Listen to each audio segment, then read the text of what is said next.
Hello and welcome to learning with Srinath. ఈరోజు మన ఈనాడు డిస్కషన్లో భాగంగా వాణిజ్యంలో కొత్త దిశ దశ, అదే భారత్ ముందున్న కర్తవ్యం అని చెప్పేసి చెప్పడం జరిగింది. అయితే ఈ ఎడిటోరియల్ని మనం డీటెయిల్గా అనలైజ్ చేద్దాం. అలాగే ఎగ్జామ్ పాయింట్ ఆఫ్ వ్యూలో ఒక మన మోడల్ క్వశ్చన్ ఇద్దాం. దానికి మీరు ఆన్సర్ రాసి మన టెలిగ్రామ్ గ్రూప్లో అప్లోడ్ చేయండి. దీని ద్వారా మీ ఆన్సర్ రేటింగ్లో ఎక్కడెక్కడ ఇంప్రూవ్ చేసుకోవాలో అనే దానిపైన ఒక స్పష్టత వస్తుంది. అలాగే మనం మోడల్ ఆన్సర్ కూడా ఇస్తాం కాబట్టి దాన్ని మీరు చూసుకొని కంపేర్ చేసుకోవచ్చు. మీ ఆన్సర్ను ఇంకా ఇంప్రూవ్ చేసుకోవడానికి అవకాశం ఉంటుందని అనుకుంటున్నాను. కాబట్టి మీరు చేయవలసిందంటే ఒకటే, మన ఛానల్ని ప్రమోట్ చేయాలి. మీ ఫ్రెండ్స్కి, మీ ఫ్యామిలీ మెంబర్స్కి అందరికీ మన ఛానల్ని షేర్ చేయండి. అలాగే మన వీడియోస్ని లైక్ చేయండి. మీకు ఏమైనా డౌట్స్ ఉంటే కింద కామెంట్ చేయండి. అయితే ఈ ట్యూటోరియల్లో మన రైటర్ ఏం చెప్తుందంటే, మన భారతదేశం వివిధ దేశాలతో ఫ్రీ ట్రేడ్ అగ్రిమెంట్ చేసుకోవడం వల్ల మన దేశం ఎటువంటి లాభాన్ని చూడలేదు, మొత్తానికి నష్టమైతే మనకుంది అని చెప్పేసి చెప్తుంది. ఈ నేపథ్యంలో మనం అసలు ఫ్రీ ట్రేడ్ అగ్రిమెంట్ అంటే ఏంటిది, మన భారతదేశం ఎప్పటి నుంచి ఫ్రీ ట్రేడ్ అగ్రిమెంట్ స్టార్ట్ చేసింది, అలాగే ఫ్రీ ట్రేడ్ అగ్రిమెంట్లో మన భారతదేశం ఎందుకు అనుకున్నంత మేర లక్ష్యాలను సాధించలేకపోతుంది, అయితే ఈ లక్ష్యాల సాధనకు భారతదేశం ఎటువంటి చర్యలు తీసుకోవాలి అన్న దానిపైన డీటెయిల్గా అనలైజ్ చేద్దాం. మొదటగా ఫ్రీ ట్రేడ్ అగ్రిమెంట్ అంటే ఏంటో చూద్దాం. దీన్నే మనం తెలుగులో స్వేచ్ఛా వాణిజ్య ఒప్పందం అంటాం అన్నమాట.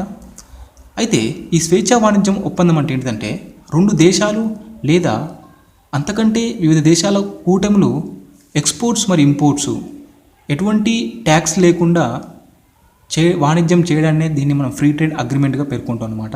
అంటే ఇది మీకు అర్థమైపోవాలా. వివిధ దేశాలు, ఉదాహరణకు ఆర్సెప్ చూసుకోవచ్చు, రీజనల్ కాంప్రహెన్సివ్ ఎకనామిక్ పార్ట్నర్షిప్ అని చెప్పేసి రీసెంట్లీ మన దేశాన్ని ఇన్వైట్ చేయడం జరిగింది. బట్ మనము దాని నుంచి వైదొలున్నాం, ఎందుకంటే కొన్ని ఇష్యూస్ వల్ల మనం వైదొలున్నాం అనమాట. అయితే ఆర్సెప్, అలాగే ఏసియాను, యూరోపియన్ యూనియన్ వంటి దేశాలు ఫ్రీ ట్రేడ్ అగ్రిమెంట్ను, అంటే ఇది ఎగ్జాంపుల్కి మాత్రం చెప్తున్నాను, ఇంకా చాలా ఉన్నాయి. అయితే ఇటువంటి దేశాలు ఫ్రీ ట్రేడ్ అగ్రిమెంట్ ఫాలో అవుతున్నాయి అనమాట. ఈ ఫ్రీ ట్రేడ్ అగ్రిమెంట్ వల్ల ఆ దేశాల మధ్య ఎటువంటి సుంకాలు విధించుకోవడానికి లేదనమాట. ఏ దేశమైనా ఫ్రీగా తన ఇంపోర్ట్స్ను ఎక్స్పోర్ట్ చేయొచ్చు, అలాగే ఎక్స్పోర్ట్స్ను ఇంపోర్ట్ చేసుకోవచ్చు అనమాట. ఈ పరంగా ఉంటుంది ఫ్రీ ట్రేడ్ అగ్రిమెంట్ అనేది. అయితే మన భారతదేశం 1991 ఆర్థిక సంస్కరణలు చేపట్టిన తర్వాత మనము ప్రపంచీకరణకు బారులు తెరవడం జరిగిందనమాట. దీనివల్లనే మన ఆర్థిక వ్యవస్థ ఇప్పటికీ గట్టిగా ఉండడం గల ప్రధాన రీజన్స్ ఏంటంటే, మనము తీసుకున్నటువంటి 1991లో అమలుపరిచినటువంటి ఆర్థిక సంస్కరణలు అని చెప్పుకోవచ్చు. ఎందుకంటే 1990 ఆ టైంలో మన దగ్గర ఫారెక్స్ రిజర్వ్స్ అనేవి ఎంత తక్కువ ఉండే అంటే, దాదాపు ఒక 1 వీక్లో ఓన్లీ పెట్రోలియం ఉత్పత్తులను మనం ఇంపోర్ట్ చేసుకోవడానికి సరిపోయేంత మాత్రమే ఉండే. మనం చాలా దారుణమైన పరిస్థితులు ఉన్నాయన్నమాట. ఆ నేపథ్యంలో ప్రభుత్వము ఏం చేసింది, అప్పుడు పివి నరసింహారావు ప్రభుత్వం ఉండే అనమాట. పివి నరసింహారావు ప్రభుత్వం ఏం చేసిందంటే, ఐఎంఎఫ్ దగ్గరికి, వరల్డ్ బ్యాంక్ దగ్గరికి పోయి అప్పుడడానికి పోయిందనమాట. అప్పుడని పోతే ఆ దేశాలు ఏమన్నాయంటే, అంటే ఆ సంస్థలు ఏమన్నాయంటే, మీరు ఇట్లా చేయడం వల్ల మీకు మొత్తానికి, మీ ఆర్థిక వ్యవస్థ మొత్తానికి ఖరాబ్ అయిపోతుంది, కాబట్టి మీరు ప్రపంచీకరణకు మీ దగ్గర ఉన్నటువంటి చట్టాలను మార్చండి అని చెప్పినప్పుడు మన ప్రభుత్వం, అప్పుడు పివి ప్రభుత్వం ఆర్థిక సంస్కరణ చేపట్టిందనమాట. అప్పుడు మన ఆర్థిక మంత్రి మన మన్మోహన్ సింగ్ గారు ఇటువంటి చర్యలు తీసుకొని మన దేశ ఆర్థిక వ్యవస్థను ఒక పటిష్టమైన పునాదుల వైపు తీసుకోవడానికి ఒక గొప్ప ముందడుగు ఇచ్చిన వ్యక్తి అనమాట. అయితే ఆ టైంలో చాలామంది విమర్శలు వచ్చినాయి అనమాట. ఇటువంటి ఆర్థిక వ్యవస్థ, అంటే ఇటువంటి సంస్కరణలు దేశాన్ని ఖరాబ్ చేస్తాయి, మీరు పెద్ద అడ్డమైన స్టాండ్ తీసుకున్నారని చెప్పి చాలామంది చెప్పారు. బట్ ఏంటంటే తర్వాత మాత్రం ఆ సంస్కరణలు, ఇప్పుడు కరోనా వచ్చినప్పటికీ మన దేశం గట్టిగా నిలబడడానికి గల ప్రధాన రీజన్ ఏంటంటే, మనం 1991లో తీసుకున్నటువంటి ఆర్థిక సంస్కరణలు అని చెప్పుకోవచ్చు అనమాట. అయితే మనము అంటే ఆ సంస్కరణ నుంచి ఇప్పటివరకు మనం ఉన్నామన్న, ఇప్పుడు అప్పటి నుంచి మనం ఇప్పుడు ఎటువంటి సంస్కరణలు చేయట్లేదు. బట్ ఇప్పుడున్న ప్రస్తుత కాలానికి, ప్రస్తుత సంక్షోభం నేపథ్యంలో మనం కంపల్సరీగా వివిధ సంస్కరణలు తీసుకురావాలి. బట్ ఏంటంటే మన ప్రభుత్వం ఇంకా ఎటువంటి స్టాండ్ తీసుకోలేదు. బట్ ఈ బడ్జెట్లోనైనా కొంతమేర ఆర్థిక సంస్కరణలు తీసుకొచ్చే ఛాన్స్ ఉందని నేను అనుకుంటున్నాను. బట్ చూద్దాం, వెయిట్ చేద్దాం. అయితే ఈ నేపథ్యంలో మన దేశం వివిధ దేశాల మధ్య ఫ్రీ ట్రేడ్ అగ్రిమెంట్ చేసుకుందనమాట. ఉదాహరణ చూసుకున్నట్లయితే సౌత్ కొరియా తోటి, జపాన్ తోటి, శ్రీలంక తోటి, అలాగే వివిధ బంగ్లాదేశ్ తోటి, ఇలా అలాగే ఏషియన్ దేశాలతో కూడా తీసుకుందనమాట.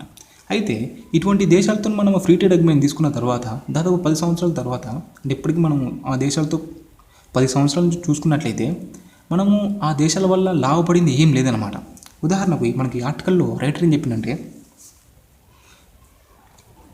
మనము 51% అంటే 51% ఉండే మన నిల్వలు అంటే మనము ఎక్స్పోర్ట్ చేసేది ఈ 10 సంవత్సరాల తర్వాత 46 పడిపోయిందనమాట. అంటే మనము ఫ్రీ ట్రేడ్ అగ్రిమెంట్కు అనుకున్నంత మేర మనము సాగట్లేదు అని చెప్పి చెప్తుండు.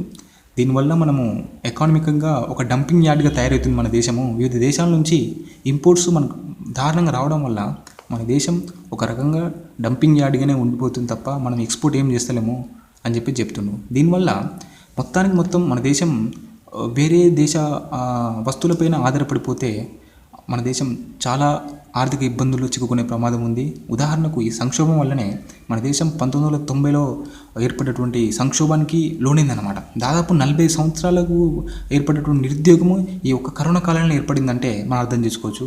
అట్లాగే అసమానతలు అనేవి ఎంత దారుణంగా పెరిగిపోయినాయి అంటే ఒక ముఖేష్ అంబానీ ఒక సెకండ్లో సంపాదించే సంపాదన ఒక సామాన్య మానవుడు 3 సంవత్సరాలు కష్టపడితే వచ్చే సంపాదనగా ఈ మధ్య ఆక్స్ఫామ్ తన నివేదికలో పేర్కొంది. అంటే మనం చూడొచ్చు ఏ విధంగా అసమానతలు పెరిగిపోయినాయో. దీన్ని బట్టి మనం అర్థం చేసుకోవాలన్నమాట. మన భారతదేశ ఆర్థిక వ్యవస్థ అనుకున్నంత మేర సక్సెస్ కాలేకపోతుంది అనమాట. అంటే తను అంటే గ్రోత్ ఇంత % అనుకుంటుంటే ఏదో ఒకటి వల్ల ప్రభుత్వం దాన్ని చేయలేకపోతుంది. దానిలో మేజర్ రీజన్స్ ఉన్నాయన్నమాట. అయితే మనం డిస్కస్ చేయాల్సిన అంశం ఏంటంటే ప్రధానంగా ఫ్రీ ట్రేడ్ అగ్రిమెంట్ గురించి. కాబట్టి ఈ ఫ్రీ ట్రేడ్ అగ్రిమెంట్లో ఎటువంటి చర్యలు తీసుకుంటే భారత్ అంటే ఫస్ట్ ఎందుకు భారత్ ఫ్రీ ట్రేడ్ అగ్రిమెంట్లో అనుకున్నంత మేర వృద్ధిని సాధించట్లేదని చెప్పి చూద్దాం. అయితే మొదటగా ఏంటంటే మన దేశంలో తయారు చేస్తున్నటువంటి ఉత్పత్తులు అవి వివిధ దేశాలకు అమ్ముదాం అనుకుంటే అక్కడ మన దేశంలో ఉత్పత్తి అయిన ఉత్పత్తులు అనేవి నాణ్యత లేకపోవడం వల్ల వివిధ దేశాలు కొనలేకపోతున్నాయి. అట్లాగే చైనా వంటి దేశాల నుంచి వివిధ దేశాలకు ఫ్రీ ట్రేడ్ అగ్రిమెంట్ ఉండడం వల్ల ఆ వస్తువులు చౌకగా వస్తున్నాయి అన్నమాట. దీనివల్ల మన ఉత్పత్తులను ఎవరు కొంటలేరు. కొనకపోవడంతో మనం కూడా ఎక్స్పోర్ట్ ఏం చేయలేకపోతున్నాం. దీనివల్ల మనం వివిధ దేశాలపైన ఇంపోర్ట్గా మనము ఆధారపడుతున్నాం అనమాట. ఇంకోటి ఏంటంటే మహిళా భాగస్వామ్యం కూడా మనము అనుకున్నంత మేర మన దాంట్లో ఉపయోగించుకోకపోవడం వల్ల మన జీడిపికి పెద్ద గండి పడుతుంది అనమాట. అదే వాళ్ళ శక్తిని కూడా మనం ఉపయోగించుకున్నట్లయితే కంపల్సరీ మన దేశ ఆర్థిక వ్యవస్థ అనేది మంచిగా తయారయ్యేది. బట్ ఏంటంటే మనము అట్లా యూటిలైజ్ చేస్తున్నాం అనమాట. శ్రామిక శక్తిలో అయితే మహిళా భాగస్వామ్యం చాలా చాలా తక్కువలో ఉన్నది. అంటే మనము దేశంలో సగం వరకు ఉన్నటువంటి స్త్రీ జనాభా అసలు శ్రామిక శక్తిలో అనుకున్నదే మేర లేదు. ఇది ఒక రీజన్గా చెప్పుకోవచ్చు. ఇంకోటి ఏంటంటే మనము ఏదైనా వస్తువు ఉత్పత్తి చేసినామనుకో దాంట్లో ప్రధానంగా ఆధునిక సాంకేతికత అనేది ఉపయోగిస్తున్నాం అనమాట. మేజర్గా యంత్రాలపైన మనం ఆధారపడకుండా సాంప్రదాయకంగా మనం ఆధారపడడం వల్ల మనము అంటే ఉత్పత్తి వ్యయం అనేది పెరిగిపోతుంది అనమాట. ఒకవేళ నాణ్యత కలిగిన ఉత్పత్తి వస్తువులను చేసినప్పటికీ మన ఉత్పత్తి ఉన్నటువంటి ఖర్చుకి అలాగే వివిధ దేశాల్లో ఉన్నటువంటి అదే ఉత్పత్తికి ఉన్న ఖర్చుకి డిఫరెన్స్ చూస్తే మన ఉత్పత్తి చేసినటువంటి ప్రోడక్ట్ చాలా ప్రైస్ ఎక్కువ ఉండడం వల్ల ఎందుకు కొంటారు, ఎవరు కొనరు. నార్మల్ చూడండి, మీరు సేమ్ ప్రైజు అంటే సేమ్ వస్తువు మీరు కొనాల్సింది, ఆ కొనాల్సిన వస్తువు ఒక చైనా వస్తువు ఏమో 10 రూపాయలు ఉంటే మన వస్తువు 20 రూపాయలు ఉంటే ఎందుకు తీసుకుంటారు? మీరు 10 రూపాయల వస్తువే తీసుకుంటారు. అట్లా మన దేశంలో కూడా ఇటువంటి ఉత్పత్తి వ్యయం అనేది పెరిగిపోవడం వల్ల నాణ్యత ఉన్నప్పటికీ ఉత్పత్తి వ్యయం పెరిగిపోయినప్పటికీ పెరుగుతుంటే ఎవరు కొంటలేరు అనమాట. ఇది కూడా ఒక మేజర్ రీజన్ చెప్పుకోవచ్చు. అట్లాగే మేజర్గా మన దగ్గర ఉన్నటువంటి కార్మికుల్లో అంటే మన 130 కోట్లు వెళ్ళినట్టు మన భారతదేశ జనాభాలో చాలామందికి కార్మికులకి ఎటువంటి నైపుణ్యాలు లేవు అనమాట. అంటే స్కిల్స్ అనేవాళ్ళు లేవు. మనకు ప్రధానమంత్రి కౌశల్ వికాస్ యోజన అటువంటి పథకాలు తీసుకొచ్చినప్పటికీ అవి అనుకున్నంత మేర లక్ష్యాలను సాధించలేదన్నమాట. దాదాపు 2022 నాటికి 40 కోట్ల మందికి స్కిల్స్ అంటే నేర్పియాలని చెప్పేసి అని ఉద్దేశించితే దాదాపు మనము 9 లక్షల మందికి మాత్రమే మనం ట్రైనింగ్ ఇచ్చినాము. దాంట్లో 10 లక్షల మందికి మాత్రమే మనము ఉద్యోగాన్ని కల్పించినామంటే మన లక్ష్యం ఎట్లుంది, మనం ఎట్లున్నాము దీన్ని బట్టి మీకు అర్థమైపోవాలి. ఇంకోటి ఏంటంటే మనము వివిధ దేశాల మీద చాలా మేరకు ఆధారపడుతున్నాం అనమాట. అంటే చిన్న చిన్న విడిభాగాలపైన మనం ఆధారపడిపోయి దాన్ని మనం సరి చేసి పంపించడం వల్ల మనకు అనుకున్నంత ఏం రావట్లేదు. అలా చైనా చూసినాం అనుకో, అక్కడే మొత్తానికి ఉత్పత్తి చేస్తుంది, అదే విడిభాగాలు సమకూర్చుకుంటుంది. అట్లా సమకూర్చి తన ఉత్పత్తి అంటే తను ఎక్స్పోర్ట్ చేయడం వల్ల ఎక్కువ ప్రైజింగ్ వస్తుంది అనమాట. మనం ఏం చేస్తున్నాం, మన దగ్గర కొన్ని ఉత్పత్తి చేసి వాటిని వేరే దగ్గర పంపించేసి మళ్ళీ వేరే దగ్గర నుంచి అది వస్తువు తయారైతే దాన్ని తీసుకుని అట్లా చేస్తున్నాం అనమాట. అట్లా కాకుండా చైనా ఏం చేస్తుందంటే తను వివిధ దేశాల నుంచి పట్టుకొచ్చి మన దగ్గర పట్టుకొచ్చి వాళ్ళ దగ్గరనే తయారు చేసి రా మెటీరియల్స్ పట్టుకొచ్చి వీళ్ళ దగ్గర తయారు చేసి అన్ని రకాలుగా దానికి హంగులొద్ది ఎక్స్పోర్ట్ చేయడం వల్ల మంచి లాభాలు పొందుతుందన్నమాట. ఇప్పుడు చూసుకున్నట్లయితే చాలా మేజర్ గ్రోయింగ్ ఎకానమీలో చైనా అనేది చాలా ముందు ఉందన్నమాట. ఎందుకంటే అక్కడ మ్యానుఫ్యాక్చరింగ్ సెక్టర్ అనేది చాలా అభివృద్ధి చెందింది అనమాట. అదే మన దగ్గర చూసుకున్నట్లయితే అగ్రికల్చర్ నుంచి డైరెక్ట్ మనం సర్వీస్ సెక్టర్కి జంప్ అయిపోయినాం తప్ప మ్యానుఫ్యాక్చరింగ్ సెక్టర్ని మనము పర్ఫెక్ట్గా వాటిని తీర్చిదిద్దాలి అనమాట. దీనివల్ల కూడా మనము వెనుకబడిపోయానని చెప్పుకోవచ్చు. అయితే ఈ నేపథ్యంలో మన ప్రభుత్వము ఎటువంటి చర్యలు తీసుకుంటే మనము ఎఫ్టీఏస్ మనకు ఉపయోగపడతాయి అని చెప్పి చూడొచ్చు అనమాట. మొదటగా అయితే మనము ఎఫ్టీఏస్ ఇక్కడ ఈ విషయం మన రైటర్ దాంట్లో ఏం చెప్పిందంటే, యూరోపియన్ యూనియన్ మరియు అమెరికా వంటి దేశాలతో మనము ఎటువంటి ఎఫ్టీఏ లేకపోయినప్పటికీ దాదాపు 10 సంవత్సరాల్లో 38% ఉన్నటువంటి ఎగుమతులు 43% పెరిగిందనమాట. అంటే దాదాపు 5% పెరిగింది. అయితే దీని ప్రకారం మనం ఎఫ్టీఏ చేసుకోవద్దని కూడా కాదు. బట్ ఏంటంటే ఎఫ్టీఏ చేసుకోవాలంటే కంపల్సరీగా మనకేంటంటే పోటీ పడగలుగుతాము అని చెప్పేసి అనుకున్నప్పుడు మాత్రమే మనం ఎఫ్టీఏలు చేసుకోవాలి. లేకపోతే ఊరికే 4-5 వస్తువుల కోసం జీరో ట్యాక్స్ పడుతుంది అని చెప్పేసి అనుకుని మనం చేసినాం అనుకో, మొత్తానికి మోసమవుతుంది అనమాట. అంటే వివిధ దేశాలు మన దగ్గరికి డైరెక్ట్ ఎక్స్పోర్ట్ చేసినాం అనుకో, అప్పుడు మనకు పెద్ద బటన్ అయిపోతుంది, మనకు ఒక డంపింగ్ యార్డ్గా తయారైపోతుంది అనమాట. దీనివల్ల మన దేశంలో ఉన్నటువంటి వివిధ రకాల ఉత్పత్తిదారులు కూడా ఉత్పత్తి చేయలేక ఆటోమేటిక్ వాళ్ళ షాప్స్ అన్ని మూసేసుకుంటారు. ఇది కూడా మన దేశ ఆర్థికానికి పెద్ద సమస్య తెచ్చే అంశం అన్నమాట. అయితే ఈ నేపథ్యంలో ఎటువంటి చర్యలు తీసుకుంటే మన భారతదేశ ఆర్థిక వ్యవస్థ ఎఫ్టీఏలను పర్ఫెక్ట్ యూటిలైజ్ చేసుకోగలుగుతుంది మనం చూద్దాం. మొదటగా మనం ఏం చేయాలంటే ఇక్కడ ఉన్నటువంటి పరిశ్రమలకు మనము చేతిని అందియాలి ప్రభుత్వం. దాంట్లో భాగంగా ప్రభుత్వం మంచి మంచి నిర్ణయాలు తీసుకోవాలి. ఎంఎస్ఎంఈ సెక్టారు దాదాపు 11 కోట్ల మందికి మనకి ఇక్కడ ఉద్యోగాలు కల్పిస్తున్న దృష్ట్యా మన ప్రభుత్వము అటువంటి సెక్టార్కు మంచి నిధులు అందియాలన్నమాట. ఇదొకటి మనం చూసుకోవచ్చు. అలాగే మనం ఏం చేయాలంటే వివిధ దేశాల్లో అంటే విదేశాల్లో చౌకగా లభించే వస్తువులు మన దగ్గర ఉత్పత్తి చేయగలంటే మన దగ్గర అటువంటి వస్తువులను చాలా చీప్గా తయారు చేయగలుగుతామా అని చెప్పేసి మనం చూడాలి. ఓకే, తయారు చేయగలుగుతాం అనుకున్నాం అనుకో, అటువంటి వస్తువులు మన దగ్గరనే చాలా చీప్గా తయారు చేసి మనం పంపించాలన్నమాట. ఎందుకంటే 130 కోట్ల పైగా జనాభా కలిగినటువంటి మన దేశం అపార మానవ వనరులు అలాగే వివిధ రకాల వనరులు కలిగినటువంటి మన దేశం కంపల్సరీ చేయగలుగుతుంది. బట్ ఏంటంటే మన ప్రభుత్వాలు చిత్తశుద్ధితో ఉండకపోవడం వల్లనే మన ఇటువంటి పరిస్థితి ఏర్పడుతుందని మనం చెప్పుకోవచ్చు అనమాట.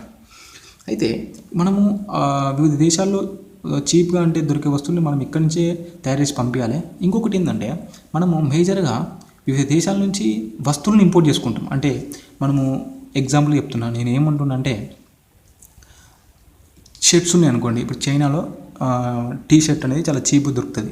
మన ఇంటితో టీ షర్ట్ ఇక్కడ తీసుకొచ్చుకుంటాం. అట్లా కాకుండా ఆ టీ షర్ట్ని తయారు చేసి యంత్రాలను మనం పట్టుకొచ్చుకున్నాం అనుకో, ఇక్కడ ఆ యంత్రంతోనే మనం టీ షర్ట్ తయారు చేసి పంపిద్దాము. దానివల్ల మనకు మంచి లాభాలు వస్తాయి అన్నమాట. మనం ఎప్పుడైనా చేపలు తినడం కాదు పట్టడం నేర్చుకున్నాం అనుకో, ఒక్కొక్కసారి లేనప్పుడు మనం వేరే చెరువు పోయి పట్టగలుగుతాం అనమాట. అంటే మనకు స్కిల్స్ రావాలి ముందు.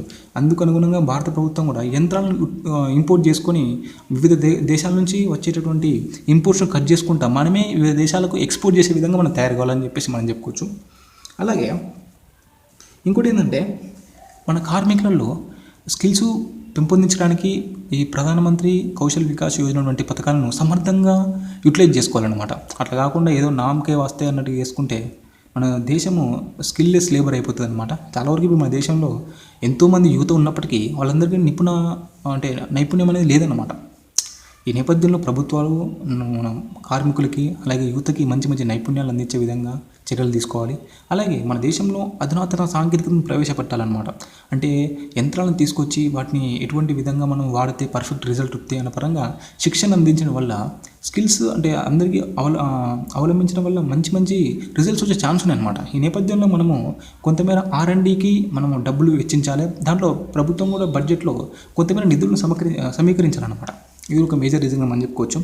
అలాగే మన బ్యూరోక్రసీలో అవినీతి అనేది ఉండడం, జవాబుదారీతనం లేకపోవడం వల్ల చాలా వరకు ఎవరు రాలేకపోతారు అనమాట. ఒకవేళ పెట్టుబడి పెట్టాలి అనుకున్నారు అనుకో, ఇక్కడ ఉన్నటువంటి నిబంధనలు చాలా కఠినతరంగా ఉన్నాయి అనమాట. దానివల్ల విదేశీ పెట్టుబడులు కూడా ఎవరు రావట్లేదు. ఇంకోటి ఏంటంటే మన దగ్గర ఇప్పుడు ఒక సంస్థ వచ్చి మన దగ్గర ఒక పెద్ద ఫ్యాక్టరీ పెట్టాలనుకున్నాను అనుకో, ఆ ఫ్యాక్టరీ పెట్టాలంటే దానికి భూమి కావాలి. ఆ భూమికి సంబంధించిన లైసెన్స్లు జారీ చేయాలంటే సంవత్సరాలు పడుతుందన్నమాట. దీనివల్ల ఎందుకు వచ్చి ఇన్ని సంవత్సరాలు టైం వేస్ట్ చేసుకొని డబ్బులు వేస్ట్ చేసుకొని ఎందుకు వస్తుంది ఒక కంపెనీ? తొందరగా వితిన్ టైంలో 1 మంత్ 2 మంత్లో అయిపోతుందంటే ఏం కాదు. మరీ మొత్తానికి 2 సంవత్సరాలు 3 సంవత్సరాలు పడుతుందంటే ఎవరు వచ్చి మన దగ్గర పెడతారు చెప్పండి? కాబట్టి ప్రభుత్వం కూడా ఉన్నటువంటి లైసెన్స్లలో పనికిరాని లైసెన్స్లు మొత్తం తీసేసి పనికొచ్చేటి వారికి పెట్టేసి అలాగే వివిధ నిబంధనలను సరళతరం చేయాలి. అట్లా చేసినప్పుడే ప్రభుత్వం అనుకున్నంత మేర సక్సెస్ను సాధించగలుగుతుంది, విదేశీ పెట్టుబడులను రాబట్టుకోవడానికి ఆస్కారం ఉంటుందని చెప్పేసి మనం చెప్పుకోవచ్చు.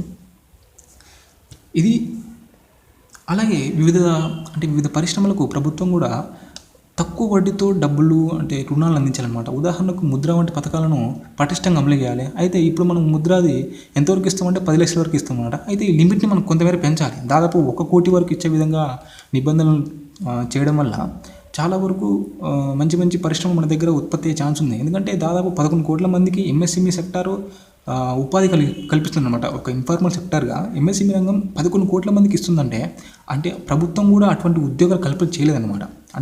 అంత మేరకు ఉద్యోగాన్ని కల్పించలేనండి ఒక ప్రభుత్వము ఒక ఎంఎస్ఎంఈ సెక్టర్ మాత్రం ఇస్తుంది. కాబట్టి ప్రభుత్వాలు ఇటువంటి సెక్టార్స్కి మంచి చేయూత అందించాలన్నమాట.